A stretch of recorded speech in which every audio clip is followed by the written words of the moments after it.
Assalomu alaykum YouTube obunachilarimiz. Bugun sizlar bilan Tigo 7 Premium bo'yicha qisqacha obzor o'tib o'taman.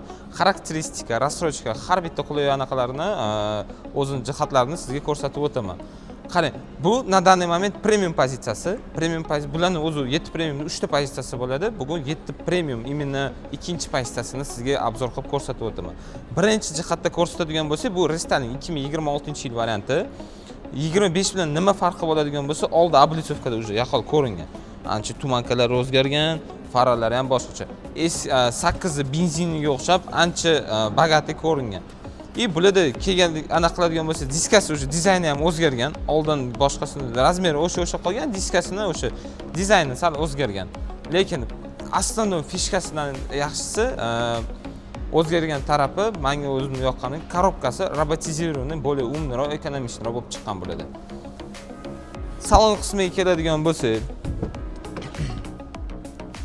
o'zining pamyat sideniyalari bor. 3 tagacha bemalol pamyat sideniya qilsalar bo'ladi. Regulировкалari ham полностью elektronniy bo'ladi. Bu yerda belizga ham upor, regulировка поясничного упора deyiladi. O'shani ham bemalol o'zligi to'g'ri olsalar bo'ladi. Akustikalari o'ziniki, radnoy oldindagi qolgan. Hozir zavod qilib ko'ramiz buni. Mana. Barlari ham уже ancha o'zgargan, ancha katta, imенно 8 ga o'xshatib, bu monitorlarni ham o'zgartirib bergan. Oldin bilsangiz bitta splashni tekis bo'lardi, hozir уже 8 Pro modelimizga o'xshab sal cho'zilgan, kattaroq bo'lib chiqdi. Bularda o'sha cruise control, multirul, elektronniy bo'ladi, regulировкасы ham. Eng katta mana panoramli luka. Mana. O'zining shtorkalari bilan bo'ladi. Ana. O'zida katta bari bo'ladi, холодильник ham bo'ladi, дополнительно. U tegi ham ancha baland mashina. Clearance почти 20 sm bo'ladi.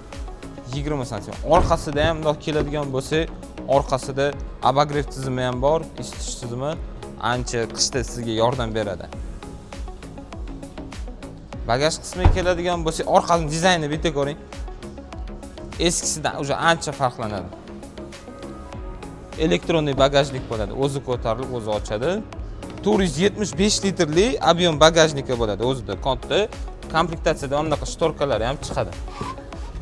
360 kamera, oldi, orqa parktronik hamma narsasi bor bo'ladi.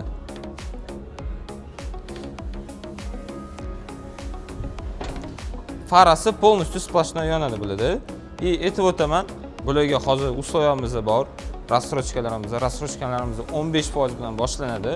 Faqat 15% to'laganingizda 15 oyga рассрочка muddatiga ola olasiz. Qancha рассрочка boshlanish to'lovingiz kattaroq bo'lsa, shuncha muddatni ham cho'zib bera olamiz. 5 yilgacha ham cho'zib bera olamiz. Lekin boshlanish to'lovimiz 5 yilga рассрочка olaman deydigan bo'lsangiz, kamida 50% ni tashkil qilish kerak. Manzilimiz bizda dam olish kunsiz, soat 8:30 dan kech payt 8 gacha dam olish kunsiz, obedlasiz, kelsanglar, boshqa menejerlarimiz bor, kelib bemalol konsultatsiya olib, mashinani tanlab ko'rib, mashinalar в наличии, bularni любой xohlagan ranglarda oq desanglar oq yoki qop-qora desanglar qop-qora ranglari ham bor. Boshqa mokriy, temno-siniy degan ranglarimiz ham bor. Kelsanglar ularni ham ko'rsanglar bo'ladi. Manzilimiz o'sha Cherry Master rohatdan qo'lga keltirishda Yangiobod temir yo'l mosti tagida shunda chap qo'lda joylashgan. Sizlarni kutib qolamiz.